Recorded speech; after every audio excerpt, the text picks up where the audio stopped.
Aspirants बहुत struggle करते हैं कि काफ़ी ज़्यादा न्यूमेरिकल डेटा जो होता है, सेंसस हो गया, सर्वे हो गया, और भी बहुत सारे जैसे हमने रिपोर्ट्स पढ़ी हैं उसमें भी कुछ कैलकुलेशंस वाले पॉइंट्स होते हैं। तो उन चीज़ों को हम कैसे याद रख सकते हैं और अपने आंसर्स में भी? देखिए, आपको बहुत ज़्यादा मैकेनिकली डेटा को याद रखने की आवश्यकता नहीं पड़ती है। सर नेक्स्ट क्वेश्चन है कि जो इकोनॉमिक थ्योरीज होती है उसको रियल लाइफ सिनेरियो से जोड़कर हम कैसे अपने एग्जांपल्स दे सकते हैं? देखिए, आप अगर किसी कांसेप्ट को याद करने की कोशिश कीजिएगा, जैसे पिछले बार मैंने बताया था, इस बार का भी मेरा वही जवाब रहेगा। आप चीज़ों को याद नहीं कर सकते। देखिए, बेस्ट बुक लिस्ट या रिसोर्सेज क्या होगा? अगर हम देखिए, स्टार्ट करेंगे तो हमें एक बुक लिस्ट लेकर चलना होगा, तो आपके अनुसार बेस्ट बुक लिस्ट हमारे लिए क्या होगा? देखिए, अगर बुक लिस्ट की बात करें तो हम देखिए, सबसे पहले तो हम लोग एक अटल सत्य मान चुके हैं कि एनसीईआरटीज़ के बिना कुछ नहीं हो सकता। डेस्टिनेशन आईएएस के ऑफिशियल चैनल पे आप सभी स्टूडेंट्स का वेलकम है। आज हमारे साथ यहाँ पे इकोनॉमिक्स के बेस्ट फैकल्टी प्रेजेंट हैं। Hi sir. थैंक यू इतनी तारीफ के लिए। सर एक्चुअली आज हम यहाँ पर कुछ इकोनॉमिक्स को लेकर जो स्टूडेंट्स के मन में काफ़ी डाउट्स रहते हैं, स्टार्टिंग ऑफ द प्रिपरेशन से लेकर लास्ट तक, वो सारा हम कवर करना चाहते हैं। सो मेरा फर्स्ट क्वेश्चन आपसे ये होगा कि पूरे तरीके से अगर हम कॉन्सेप्चुअल और फैक्चुअल रिटेंशन कवर करना चाहते हैं तो उसके लिए बेस्ट स्ट्रैटेजी क्या होगी इकोनॉमिक सेक्शन को कवर करने की? देखिए, इकोनॉमिक्स ऐसा कोई बहुत हार्ड एंड फास्ट सब्जेक्ट नहीं है। इनफैक्ट बाकी जो दूसरे सब्जेक्ट्स हैं, हमको ऐसा मेरा पर्सनल बिलीव है कि इकोनॉमिक्स आपके निजी जीवन से किसी और साइंस या सोशल साइंस के सब्जेक्ट से ज़्यादा जुड़ी हुई है। जैसे एक सिंपल सा एग्जांपल ले रहे हैं कि कोई चीज़ अगर महंगी हो जाएगी, आप उसको ज़्यादा नहीं खरीदोगे, आप कम खरीदोगे, ठीक है? या फिर लेट्स से कि कोई किसी पर्टिकुलर फल का या सब्जी का सीजन होता है, तो वो उसकी जब सप्लाई बढ़ती है तो ऑटोमेटिकली उसकी प्राइसेस घट जाती है। जैसे अपने घर में सुना है, हमारी माँ बोलती है कि अभी फलाना सब्जी ले आओ या फलाना फल ले आओ, क्योंकि अभी वो सस्ती चल रही है, सीजन है, सीजन खत्म हो जाएगा तो महंगी हो जाएगी। तो सोच के देखिए, यानी कि बेसिक कंसेप्ट ऑफ इकोनॉमिक्स हम सबके पास थोड़ी बहुत है। प्रॉब्लम है कि हम लोग को उसका टेक्निकल टर्म्स नहीं पता है कि उसको टेक्निकल टर्म के रूप में हम लोग कैसे पढ़े हैं, कैसे जाने। तो मेरा ऐसा मानना है कि जैसे एक इंग्लिश या किसी दूसरे भाषा की जो वोकैबुलरी जैसे इवॉल्व होती है, इकोनॉमिक्स की भाषा भी वैसे ही इवॉल्व होती है। लेट्स से कि अभी जैसे हम लोग महंगाई की बात कर रहे थे, तो महंगाई जब साधारण चीज़ों की बढ़ने लगती है तो उसको हम लोग इंग्लिश में इन्फ्लेशन कहते हैं या हिंदी में मुद्रास्फीति कही जाती है। तो जब चीज़ों की ग्रेजुअल प्राइसेस बढ़ रही है उसको इन्फ्लेशन कहते हैं। अब क्या है कि कभी कभी प्रोड्यूसर्स क्या करते हैं कि चीज़ों की कीमत नहीं बढ़ाते, पैकेजिंग छोटी कर देते हैं। तो इन्फ्लेशन इज महंगाई बढ़ना, चीज़ों का छोटा हो जाना इज श्रिंकिंग। तो इन दोनों को जोड़ के एक शब्द बना दिएगा श्रिंकफ्लेशन, ठीक है? अब ये श्रिंकफ्लेशन बहुत पुरानी टर्म हो गया, 10-15 साल आए हुए मार्केट में इसको हो चुका है।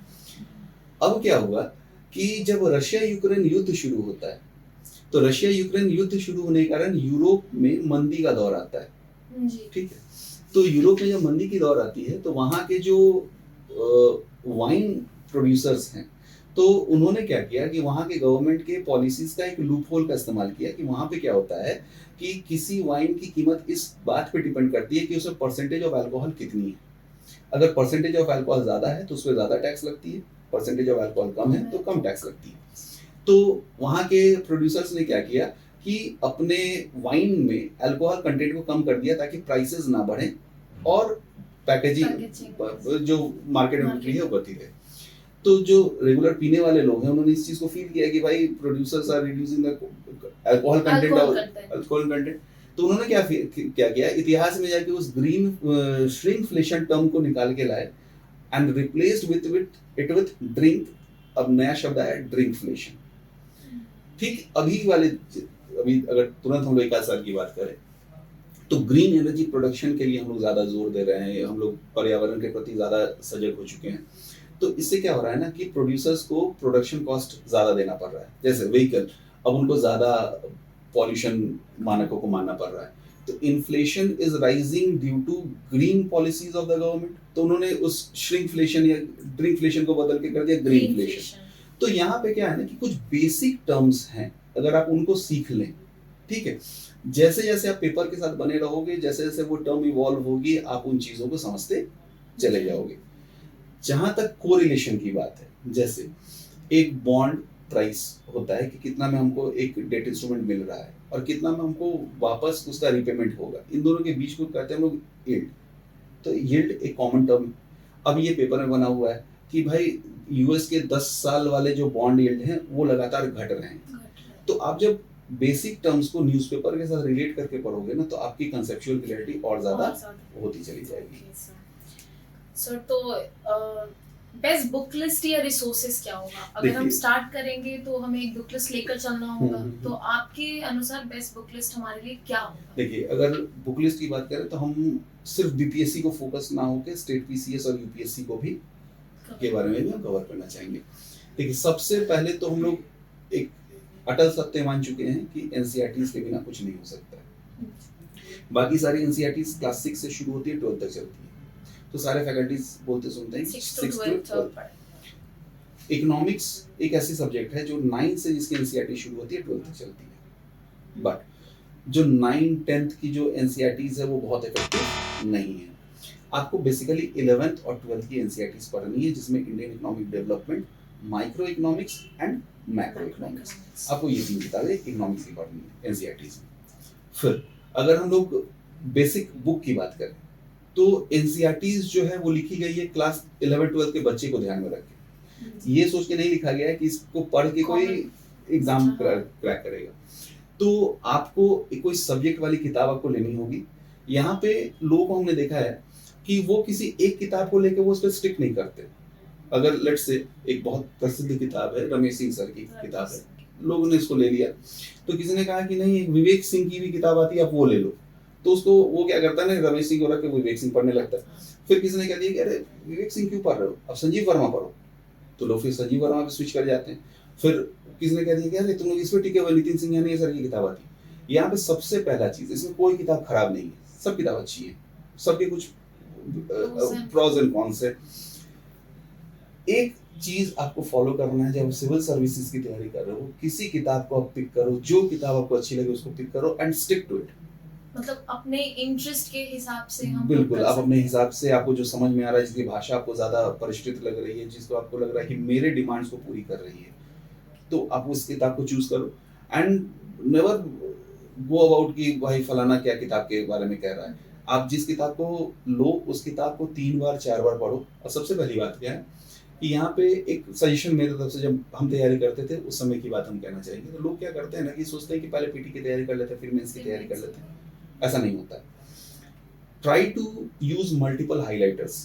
जैसे आपको कोई फैक्चुअल चीज मिलती है, आपको लगता है इससे पीटी में सवाल पूछेगा, use a different colour of highlighter, उसको हाईलाइट कर दिए। आपको एक अच्छी सी लाइन मिलती है जिसको आपको लगता है कि भाई अगर हमसे मेंस में इस पर्टिकुलर टॉपिक पे क्वेश्चन पूछा जाता है, तो इस लाइन को अगर हम कोट करेंगे तो मेरा आंसर और इफेक्टिव लगेगा। आप एक दूसरे रंग के हाइलाइटर से उस पूरे लाइन को हाईलाइट कर लो। कुछ एक डेटा होते हैं जो फ्लक्चुएट करते हैं, वेरिएबल होते हैं, जो अगले साल चेंज हो जाएगा। लेट्स से कि इस साल जो फिस्कल डेफिसिट रहा वो अगले साल नहीं रहेगा, तो ऐसे डेटा को आप हमेशा पेंसिल से मार्क करो। इवन कि अगर नोट्स भी बना रहे हो तो इस डेटा को हमेशा पेंसिल से लिखो, ताकि भगवान न करे अगले साल का ही बजट आपको देखने का नौबत आ जाए, तो you can omit the older data and उसमें अपने डेटा को पुट कर दो। सर आपने ये तो बहुत अच्छी स्ट्रैटेजी बताई, highlighter and pencils and all, ये तो काफ़ी हेल्पफुल होगा। बट मेरे लिए लाइक मैं एक बिगिनर हूँ, तो अगर मुझे इकोनॉमिक्स के लिए बेस्ट अगर बुक चाहिए, और आपने कहा जो आपको सबसे बेस्ट लगे, जो आपको समझ में आ रही हो, तो आप उसको चूज कर सकते हो। तो फिर भी सिंपल वर्ड्स में मतलब जो एक्सप्लेन करने वाली कोई किताब। हम लोग जब तैयारी करते थे उस समय एक किताब चलती थी दत्ता सुंदरम की, ठीक है। फिर वो धीरे धीरे वो किताब ऑब्सोलीट हो गई, ठीक है। It was replaced by Ramesh Singh sir की किताब। फिर आजकल एक विवेक सर की किताब आ रही है, नितिन सिंघानिया सर की भी किताब आ रही है। लेकिन हमने जैसा बताया कि हर किताब की अपने प्रॉस एंड कॉन्स हैं। अगर आप रमेश सिंह सर की किताब अगर उठाते हो तो वो बहुत बल्कि है, ठीक है। लेकिन उसका बेनिफिट क्या है कि आपको जो मेंस के आंसर राइटिंग के लिए जो आपको लिटरेचर चाहिए, वो लिटरेचर फिर उसमें अवेलेबल है। फिर वहीं अगर विवेक सिंह सर की क्लास की अगर किताब आप उठा लेते हो तो वो एकदम लगता है कि टू द पॉइंट लिखा हुआ है। लेकिन विवेक सिंह सर की किताब आप उसको ज़्यादा यूटिलाइज करने में सक्षम हो पाओगे अगर आपने उनकी क्लासेस भी ले रखी हैं। अगर उनकी क्लासेस को आप फॉलो करोगे तो आपको लगेगा कि सर ने जो एक एक शब्द कहे हैं उनमें से हर एक जो लाइन को हम लिखने वाले थे अपनी कॉपी में, वही बातें इस किताब में लिखी हुई हैं। ठीक है, तो वो ज़्यादा इफेक्टिव यूज तब हो सकता है जब आप विवेक सिंह सर की क्लासेस को फॉलो कर रहे हो। फिर एक मृणाल सर की किताब आती है अभी, हैंडआउट्स नहीं, अभी उनकी लेटेस्ट एक किताब लॉन्च हुई है जो काफी बल्कि मोटी है, 1000 रुपए की किताब है। ठीक है, फिर अगर नितिन सिंघानिया सर की बात कही जाए तो नो डाउट उन्होंने आर्ट एंड कल्चर की किताब बहुत अच्छी लिख रखी है, लेकिन इकोनॉमिक किताब मुझे बहुत इफेक्टिव नहीं लगती। अगर आप मेरे पर्सनल चॉइस या पर्सनल आप सजेशन की बात करो तो श्रीराम आईएएस की किताब आती है इकोनॉमिक्स की, एक क्लास नोट्स आता है, वो तो खैर वो रामबाण है, लेकिन अगर आप उसको नहीं आप उसको ले पा रहे हैं तो उसकी एक पब्लिकेशन की भी किताब आती है श्रीराम आईएएस की, बहुत अच्छी किताब है, बहुत प्रिसाइज किताब है, बहुत क्रिस्प किताब है। लेकिन इस किताब पे आने से पहले आपको एनसीईआरटी पढ़ना मस्ट है, क्योंकि you have to know economics to study this book. Concepts okay sir, thank you so much sir for this. Aspirants बहुत स्ट्रगल करते हैं कि काफ़ी ज़्यादा न्यूमेरिकल डेटा जो होता है, सेंसस हो गया, सर्वे हो गया, और भी बहुत सारे जैसे हमने रिपोर्ट्स पढ़ी हैं उसमें भी कुछ कैलकुलेशंस वाले पॉइंट्स होते हैं, तो उन चीज़ों को हम कैसे याद रख सकते हैं और अपने आंसर्स में भी? देखिए, आपको बहुत ज़्यादा मैकेनिकली डेटा को याद रखने की आवश्यकता नहीं पड़ती है। जो डेटा न्यूज़ में बना हुआ है वो डेटा पूछा जाता है, पहली बात। दूसरी बात, एकदम नहीं होता डेसिमल में जाके डेटा पूछना, ये एग्जाम्स में नहीं होता है। जनरली आपको डेटा क्या याद रखना पड़ता है, रैंक्स एंड इंडिसेस, कि भाई अगर वर्ल्ड हैप्पीनेस इंडेक्स है तो वहाँ पे भारत कहाँ है। तो ये डेटा आप मैकेनिकली याद नहीं रख सकते हो। चीज़ों के बारे में जब बेसिक चीज़ें आप जानोगे ना, कि जैसे वर्ल्ड हैप्पीनेस इंडेक्स क्या होता है, तो हमसे ज़्यादा खुश कौन है, हमसे ज़्यादा नाखुश कौन है, तो एक रिलेटिव स्टडी करने पे आपको ये ज़्यादा चीज़ें याद रहती हैं, पहली बात। दूसरी बात क्या है ना, कि मेरा सजेशन ये रहता है कि आप चीज़ों को याद करने की कोशिश ही मत करो। लेट्स से आप स्कूल में गए, कॉलेजेस में गए, आपने किसी के साथ दोस्ती की, आपने उसका नाम पूछा, नेक्स्ट डे मोस्ट प्रोबेबली उसकी नाम आपको याद नहीं आएगी। अब उससे फिर पूछोगे तुमने अपना नाम क्या बताया था, फिर वो अपना नाम बताएगा। फिर हो सकता है कि उससे मिलता जुलता कोई नाम अपने दिमाग में अपने कुछ किया कि अच्छा मेरा एक दोस्त भी हुआ करता था फलाना इसी नाम का, तो आप एक काम क्या करते हो ना, अपने प्रीवियस किसी मेमोरी से उसको जोड़ लेते हो। फिर अगली बार क्या होती है, जब आप इसको याद करते हो तो आप दिमाग में हल्का सा जोर डालते हो, लेकिन उसका नाम आपको याद आ जाता है। फिर धीरे धीरे आपको उसको नाम को याद करने की जरूरत नहीं पड़ती है। 10 साल बाद भी आप जब मिलते हो तो रैंडमली आउट ऑफ समवेयर आपके बैक ऑफ द माइंड से उसका नाम आ जाता है, ये तो मेरा क्लासमेट हुआ करता था। डेटा भी यही चीज, आप उसको याद करने बैठोगे जिंदगी में याद नहीं होगी। ट्राई टू रिवाइज फ्रीक्वेंटली, जितने फ्रीक्वेंट आप रिवाइज करोगे, आपकी जो भूलने की जो बीमारी है वो उसका सटीक इलाज वही है। जैसे बहुत लोग आप देखोगे मैकेनिकली याद रखता है कि इतना पॉइंट इतना इतना इतना, उसको याद कैसे, क्योंकि उसने न्यूज़पेपर में पढ़ लिया होगा, फिर किसी मैगजीन को देखते हुए वहाँ पे फिर उसने पढ़ लिया होगा, फिर अगली बार न्यूज़ आया तो पिछले डेटा के तुलना में बोला गया होगा कि पिछली बार ये था, अगली बार ये हो गया, तो उसने एक ही चीज़ को ना 3-4 बार पढ़ लिया ना, तो उसको चीज़ें ज़्यादा याद रहती हैं। So summarizing makes sir कि multiple times आप रिवाइज कीजिए, मल्टीपल टाइम्स उसको यूज कीजिए। सर नेक्स्ट क्वेश्चन है कि जो इकोनॉमिक थ्योरीज होती हैं उनको हम मेमोराइज करते हैं, बट उसको रियल लाइफ सिनेरियो से जोड़कर हम कैसे अपने एग्जांपल्स दे सकते हैं फॉर इकोनॉमिक्स मेंस स्पेसिफिकली? देखिए, आप अगर किसी कंसेप्ट को याद करने की कोशिश कीजिएगा, जैसा पिछले बार हमने बताया था, इस बार का मेरा वही जवाब रहेगा, आप चीज़ों को याद नहीं रख सकते। लेकिन डेटा और थ्योरी में क्या अंतर है? अगर आपने थ्योरी को किसी तरीके से रिवाइज करके याद भी कर लिया ना, तो आप सही टाइम पे उसको यूज नहीं कर पाओगे। जैसे अभी हम एक एग्जांपल लेते हैं, एकदम करंट का एग्जांपल, कि यूएस में जो ट्रम्प ने पॉलिसीज अपनाई है, जो ट्रेड वॉर के सिनेरियो में कि हम रेसिप्रोकल टैक्सेस लगाएंगे, ये करेंगे, वो करेंगे, तो reciprocal taxes are basically custom duties. Custom duties are indirect taxes and indirect taxes are paid by the purchaser. तो effectively indirect taxes जब वो बढ़ा रहा है ट्रम्प, तो वो भारतीयों को पनिश नहीं कर रहा है, वो वहाँ के टैक्स पेयर को पनिश कर रहा है, and that will lead to inflation. ठीक है। अब ये इन्फ्लेशन क्यों आएगा भाई? क्योंकि चीजों को मैन्युफैक्चर करने के कॉस्ट में वृद्धि होगी, that will lead to inflation. तो this inflation will be pushed due to higher cost of production. इसी को इकोनॉमिक्स में कॉस्ट पुश इन्फ्लेशन कहते हैं। तो जब आप रिलेट करके चीजों को पढ़ोगे ना, तो आपको चीजों को मतलब आपको याद रखने की जरूरत नहीं पड़ती है। कुछ टर्म्स तो ऐसे होते हैं, चीख पुकार के बता रहे होते हैं कि हम क्या हैं, हम कौन हैं। जैसे अभी इन्फ्लेशन की बात चली तो वही एग्जांपल एक और लेंगे कि अब अगर इन्फ्लेशन आता है यूएस इकोनॉमी में, तो चीजों की कीमत तो बढ़ जाएगी, लेकिन लोगों की परचेजिंग पावर उतने इफेक्टिवली नहीं बढ़ी रहेगी। तो जब चीजों की कीमत बढ़ जाए और हमारे परचेजिंग पावर में वृद्धि ना हो, तो हम लोग ऐसे सिनेरियो को काउंटर करने के लिए हम क्या करते हैं कि अपने परचेजिंग को घटा देते हैं। उसका सीधा सा एग्जांपल है, जब टमाटर 15 रुपए किलो चल रहा है, हम 1 किलो खरीद रहे हैं, जब 100 रुपए किलो हो जाएगा तो हमारा 16 खरीद करेंगे। ये हम लोग डे टू डे लाइफ में करते हैं, एक पूरे इकोनॉमी एज अ होल में भी यही चीज होता है।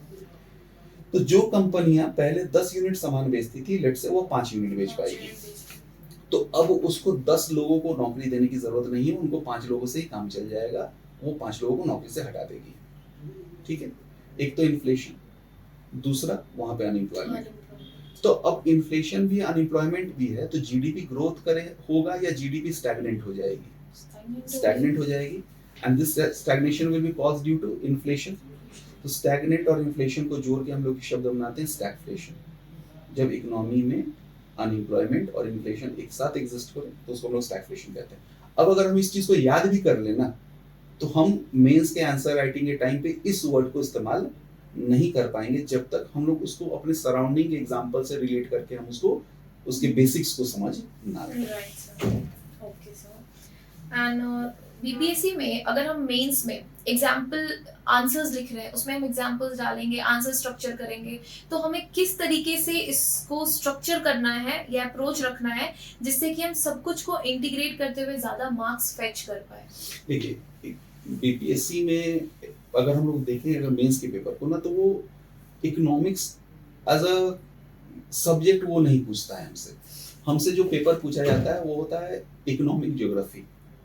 ठीक है, तो अब यहाँ पे आंसर फ्रेम करते समय आपको एक बात का ध्यान रखना है कि हमको बिहार के लोगों को सर्व करना है, तो we should know the problems of Bihar.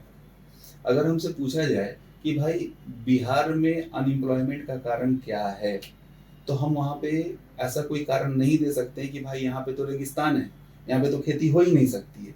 ये राजस्थान के लिए इफेक्टिव हो सकता है, लेकिन बिहार के लिए नहीं। तो हम बिहार के सिनेरियो को जान रहे हैं कि भाई आधा बिहार सुखाड़ से जूझ रहा है, आधा बिहार जो है बाढ़ से जूझ रहा है, तो जल जमाव भी है, जल अभाव भी है। तो ये चीजों को जब तक आप अपने आंसर्स में इनकॉर्पोरेट नहीं करोगे, जो प्रिसाइसली बिहार को ही टारगेट करता हुआ जो पॉइंट्स है, तब तक आप अच्छे नंबर फेच नहीं कर सकते, पहली बात। दूसरी बात क्या है कि आपको गवर्नमेंट ऑफ इंडिया के साथ साथ बिहार गवर्नमेंट के प्रोजेक्ट्स के बारे में भी आपको साइमल्टेनियसली जानना होगा। अगर हम लोग से पूछा जाए वुमेन एम्पावरमेंट के बारे में, तो अगर हम बेटी बचाओ बेटी पढ़ाओ के बारे में लिख रहे हैं, तो हमको जीविका मिशन के बारे में भी लिखना होगा।